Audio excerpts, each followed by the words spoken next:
హృదయపూర్వక ధన్యవాదాలు. దాదాపు 20 ఇయర్స్ అయింది. నేను అంటే స్క్రీన్ మీదకి లేకపోతే కెమెరా ముందుకొచ్చి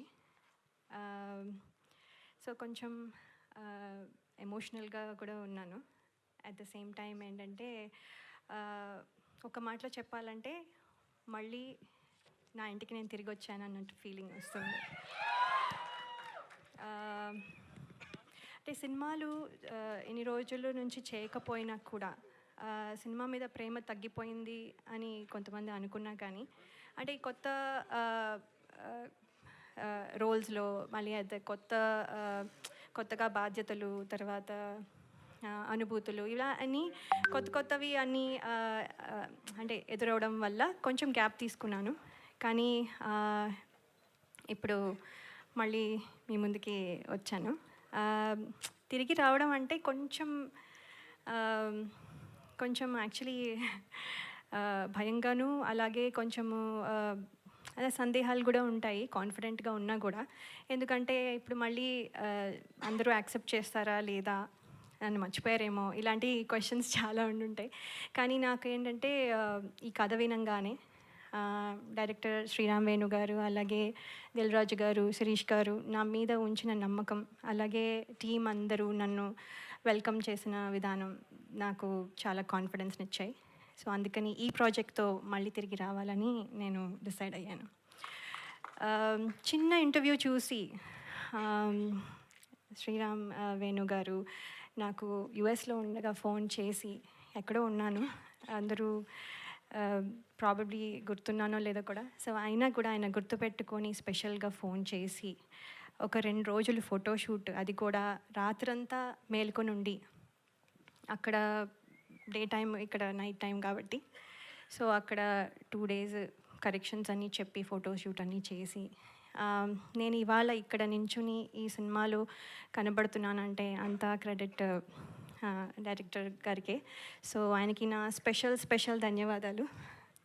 అలాగే ఎంతోమందికి ఒక ప్లాట్ఫామ్ ఇచ్చి, అలాగే ఎంతోమంది టెక్నీషియన్స్ కానీ ఆర్టిస్టులు కానీ ప్లాట్ఫామ్ ఇచ్చి ఒక గ్రేట్ ఆర్టిస్టులని కానీ టెక్నీషియన్స్ కానీ తయారు చేసిన అలాగే దిల్ రాజు గారికి అలాగే శిరీష్ గారికి నా ప్రత్యేక కృతజ్ఞతలు. మీ బ్యానర్లోంచి నేను మళ్ళీ నా మొదటి మూవీ అని అనుకుంటున్నాను.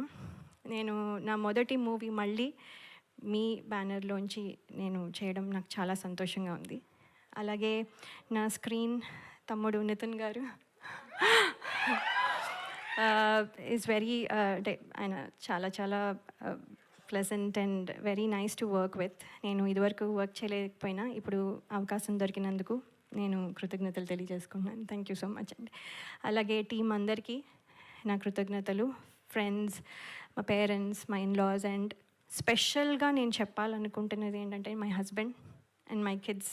వాళ్ళు కనుక సపోర్ట్ చేయకపోతే ఇవాళ నేను ఈ స్టేజ్లో ఇక్కడ నించుని ఉండేదాన్ని కాదు. ఎంతో సపోర్ట్ 2 years నుంచి వాళ్ళు చాలా సాక్రిఫైస్ చేసి నేను ఇవాళ ఇక్కడ నించోడానికి వాళ్ళు ప్రాబబ్లీ చూస్తూ ఉండుంటారు.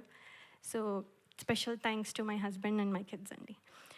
అలాగే బయటకు ఎక్కడికి వెళ్ళినా ఆడియన్స్ అభిమానులందరూ మిమ్మల్ని చిన్నప్పటి నుంచి చూస్తున్నాం అని అనడం, అవునా అని ఒకసారి అనుకున్నవి ఉన్నా కూడా అవును కదా అని తర్వాత యాక్సెప్ట్ చేయడం అలవాటైపోయి ఇప్పుడు ఏంటంటే నాతో పాటు నా సినిమాలు చూస్తూ పెద్దయిన వాళ్ళు, అలాగే ఇప్పుడు కొంతమంది తొలి పరిచయంగా ఇప్పుడు మళ్ళీ నాతో ట్రావెల్ అవుతూ కొంతమంది ప్రేక్షకులు కొత్త జనరేషన్కి కూడా పరిచయం అవ్వాలని నేను కోరుకుంటున్నాను. అలాగే ప్రేక్షకులు ఇదివరకు నన్ను ఎంత ఆదరించి ఎంత బలంగా నిలబెట్టారో ఇప్పుడు కూడా మళ్ళీ అలాగే నిలబెడతారని ఆశిస్తున్నాను. ఇది కంబ్యాక్ అయినా కూడా యాక్చువల్లీ కంబ్యాక్ రీఎంట్రీ అనడం కంటే నా కొత్త జర్నీ, అంటే నా డ్రీమ్స్ ఏవైతే ఫుల్ఫిల్ అవ్వలేదో అవన్నీ ఫుల్ఫిల్ అవ్వడానికి, అలాగే అంటే మనము ఏమేమి వదిలేసామో, అంటే ఏమేమి పాత్రలు చేయాలనుకున్నవి ఆ డ్రీమ్స్ కానీ, లేకపోతే ఇంకో రకంగా ఇది ఒక కొత్త జర్నీ. అంటే ప్రేక్షకుల మనసుల్లో నా స్థానం సంపాదించుకోవడం మళ్ళీ, లేకపోతే అంటే అలా అందరూ అభినందించాలి అనే ఒక కొత్త జర్నీ స్టార్ట్ చేస్తున్నాను. సో ఇందులో మీ విషెస్ అన్నీ ఉంటాయని నేను నమ్ముతున్నాను. అలాగే ఈ ట్రైలర్ చూసారు, మీకు నచ్చింది అనుకుంటాను. అలాగే సినిమా కూడా చాలా బాగుంటుందని నమ్ముతున్నాను. మీకు నచ్చుతుంది అని నేను చాలా నమ్మకంగా చెప్తున్నాను. సో చాలా మాట్లాడాలని ఉన్నా, ఇక్కడితో మళ్ళీ నెక్స్ట్ టైం మాట్లాడతాను. సో కానీ ఒక్క విషయం చెప్పాలనుకుంటున్నాను, నేను మళ్ళీ తిరిగి వచ్చాను. Thank you so much. Me blessings ఎప్పుడు ఉండాలని కోరుకుంటున్నాను. Thank you. Thank you.